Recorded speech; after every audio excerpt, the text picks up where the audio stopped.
పిఠాపురం వేదికగా జనసేన ఆవిర్భావ దినోత్సవం ఈరోజు విజయోత్సవ సభగా ఇది రూపాంతరం చెందుతుంది. సుమారు 8 నుంచి 10 లక్షల మంది ప్రత్యక్షంగా సభకి రాబోతున్నారు. ఇక జనసేన విజయం గురించి వేరే చెప్పాల్సిన అవసరం లేదు. అసలు పవన్ కళ్యాణ్ గారు ఈ సభను ఉద్దేశించి ఏ రకంగా మాట్లాడతారు, ప్రస్తుతం ఇక్కడ ఏర్పాట్లు ఏ రకంగా జరుగుతుంది, బత్తుల బలరామకృష్ణ గారు జనసేన ఎమ్మెల్యే ప్రస్తుతం మనతో ఉన్నారు. సార్, ఏ రకంగా ఏర్పాట్లు జరుగుతున్నాయి?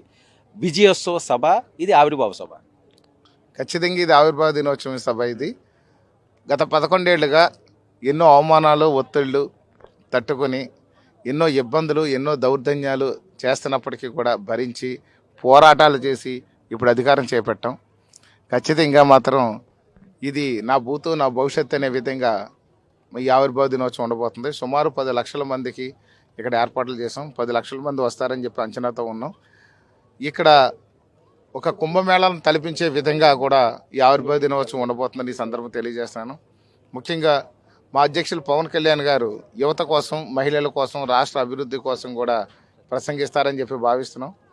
ఇది నా భూతో నా భవిష్యత్తు అనే విధంగా ఇక్కడ ఉండబోతుంది. ఖచ్చితంగా మాత్రం రాష్ట్రకి దశ నిర్దేశం కాబోతుందని చెప్పి భావిస్తున్నాం. ఓకే, పవన్ కళ్యాణ్ గారిని విమర్శించిన వాళ్ళందరికీ కూడా ఆయన చెప్పుతో ఒకరోజు సమాధానం చెప్పారు. సో ఇప్పుడు చెప్పిచ్చి కొట్టినట్టుగా ఈ సభ జరగబోతుందా?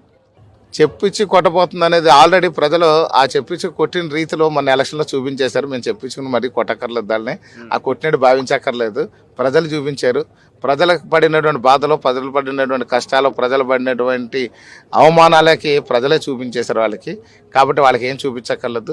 కానీ ఇప్పుడు బాధ్యతతో ఉన్నాము. ప్రజలను ఏ విధంగా కాపాడాలి, మహిళలను ఏ విధంగా రక్షించాలి, ఈ యొక్క ఆంధ్రప్రదేశ్ యువతను ఏ విధంగా అభివృద్ధి చేయాలి, ఆంధ్రప్రదేశ్ని ఏ విధంగా అభివృద్ధి చేయాలి అనే విధంగా పవన్ కళ్యాణ్ గారు ఎల్లప్పుడూ కూడా ఆలోచించేది అదే. ఖచ్చితంగా మాత్రం ఇప్పుడు ఉండబోయే ప్రసంగం అంతా కూడా ఖచ్చితంగా మాత్రం ఈ ఆంధ్రప్రదేశ్ భవిష్యత్తును మార్చే విధంగా ఉండబోతుందని భావిస్తున్నాను. ఉభయ గోదావరి జిల్లాలో జనసేన పార్టీ భవితవ్యం ఏంటి, ఏ రకంగా అడుగులు వేయబోతుంది? ఖచ్చితంగా ఆ ఉభయ గోదావరి జిల్లాలోనే జనసేన పార్టీకి ఆయువు పట్టు లాంటివి. ఖచ్చితంగా మాత్రం ఇప్పుడు ఇక్కడ భౌతికి మొత్తం ఆంధ్రప్రదేశ్ అన్ని చోట్ల కూడా ఆయన ఖచ్చితమైనటువంటి యువతకి, మహిళలకి అన్ని విధాలుగా కూడా వాళ్ళకి మంచి భవిష్యత్తును తీర్చిదిద్దాలనే విధంగానే పవన్ కళ్యాణ్ గారు భావిస్తున్న నలుమూలలో పెను మార్పులు తీసుకొచ్చి పంచాయతీరాజ్ వ్యవస్థను మార్పు చేస్తున్నారు. పంచాయతీల్లో ఎప్పుడూ లేని విధంగా 4300 కోట్లతో పంచాయతీ రోడ్లు వేయడం జరిగింది. పశువులకి ఎక్కడైతే ఉన్నాయి గోశాలలో పెట్టించారు. అన్ని కూడా అభివృద్ధి అనేది పరిగెడతా ఉంది. కానీ కాకపోతే ఈ యొక్క ఆవిర్భావ దినోత్సవం కూడా అభివృద్ధిలో భాగంగా కాబోతుందని చెప్పి తెలియజేస్తారు. రైస్ రెడ్డి గారు ఎలా ఉన్నారు సార్? సార్, ఈ రైస్ రేట్లు వీళ్ళందరూ ఎప్పుడు పోయారు. ఎక్కడైనా మిగిలితే కూడా ఉన్న అక్కడికి తీసేస్తారు. చట్టం దాని పని దాన్ని చేసుకెళ్ళిపోద్ది. ఎవడైతే ప్రజలకు అన్యాయం చేసాడో, ప్రజలను దోచేసాడో వాళ్ళ మీద చర్యలు తప్పు. ఎక్కడికి పోతున్నారు సార్? తొడగొడుతున్నారు, మీసం మెలేస్తున్నారు, మళ్ళీ జనాల్లోకి వస్తామంటున్నారు, మీ అంతా తేలుస్తామంటున్నారు కదా. అంటే వాళ్ళు ఏం చేస్తున్నారంటే ఎవరో లేకపోయిన ప్లేస్లో చూసుకుని సెల్ ఫోన్ పట్టుకుని ఏ బాత్రూంలో కూర్చొని తొడగొట్టుకుని బయటకు వస్తున్నారు. తర్వాత కనిపించట్లేదు, బయటకు వచ్చి కాళ్ళు కొట్టేసుకుంటున్నారు. కానీ ఈ తొడగొట్టేవన్నీ కూడా రియల్ కాదు.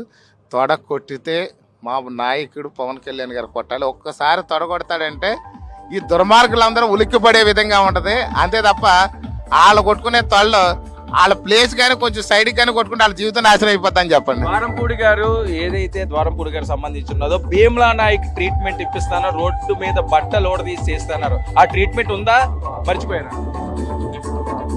ఫైళ్ళన్నీ కదులుతున్నాయి కాబట్టి త్వరలో ఆ ట్రీట్మెంట్లు కాదు, వాళ్ళు చేసిన నేరానికి తగిన శిక్షను విధించబోతున్నాం. ఇది బత్తుల బలరామకృష్ణ గారు ఈ రకంగా తన అభిప్రాయాన్ని వ్యక్తం చేయడం జరుగుతుంది. భారీ బహిరంగ సభ ఏర్పాటు జరగడమే కాకుండా ద్వారంపూడి అంతు తేలుస్తామని కూడా హెచ్చరిస్తున్నారు. కెమెరామెన్ రాజుతో వర్మ, పిఠాపురం నుంచి.